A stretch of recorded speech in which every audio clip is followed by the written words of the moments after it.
Perkenalkan, nama saya Godalava Ivana dengan NPM 039. Saya adalah mahasiswa Psikologi Universitas 17 Agustus 1945 Samarinda. Nah, di sini saya akan menjelaskan materi tentang imagery dan representasi mental dalam psikologi kognitif dan aplikasinya untuk Indonesia berdaya saing. Kita harus tahu dulu apa nih imagery dan representasi mental. Imagery adalah gambaran atau pengalaman sensorik yang kita ciptakan di dalam pikiran tanpa ada rangsangan langsung dari luar. Misalnya, saat kita membayangkan wajah teman atau tempat hiburan, nah itu adalah imagery.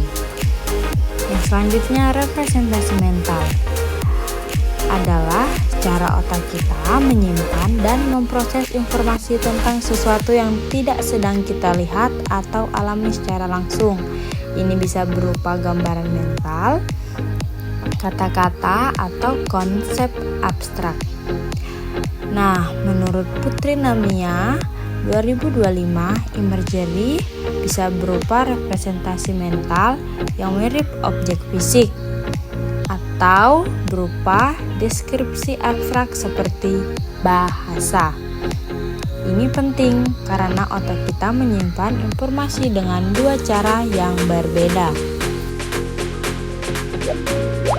Yang kedua, mengapa imagery dan representasi mental penting dalam kehidupan sehari-hari? Alasannya, yang pertama, karena imagery membantu kita mengingat informasi dengan lebih mudah. Contohnya, saat belajar, kita membayangkan materi pelajaran dalam bentuk gambar mental bisa membuat kita lebih cepat mengingat. Nah, dari segi representasi mental, memungkinkan kita memecahkan masalah, membuat keputusan, dan merencanakan sesuatu tanpa harus langsung berhadapan dengan objek nyata. Yang ketiga, aplikasi praktis dalam kehidupan sehari-hari untuk Indonesia berdaya saing. Yang pertama, berdasarkan penelitian Perdana Kusuma dan kawan-kawan tahun 2024, yaitu tentang teknik menggambar saat belajar dapat meningkatkan daya ingat istilah dan definisi secara signifikan dibandingkan hanya menulis kata-kata saja. Ini karena menggambar memanfaatkan mental imagery yang bekerja dengan dua kode sekaligus, yaitu visual dan verbal. Yang selanjutnya, dengan mengajarkan teknik ini di sekolah dan perguruan tinggi, kita dapat meningkatkan kualitas pembelajaran dan daya saing sumber daya manusia Indonesia. Nah, selain itu, imagery juga digunakan dalam pelatihan mental atlet, simulasi kerja, dan pengembangan kreativitas yang semuanya mendukung produktivitas dan inovasi.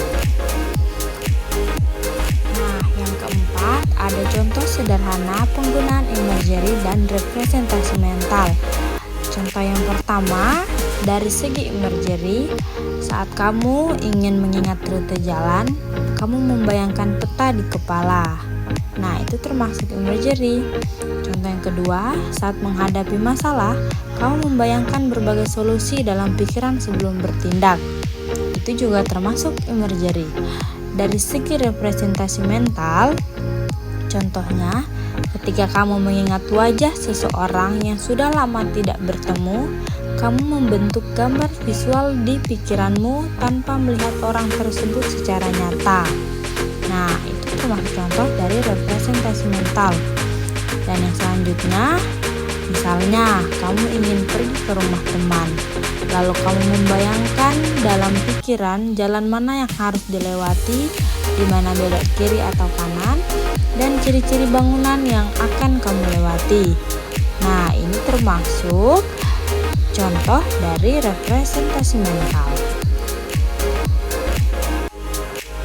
Selanjutnya, bagian kelima, yaitu kesimpulan.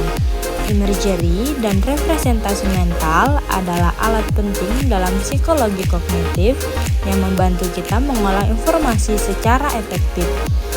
Menggunakan teknik imagery seperti menggambar atau membayangkan secara aktif dapat meningkatkan kemampuan belajar dan daya ingat.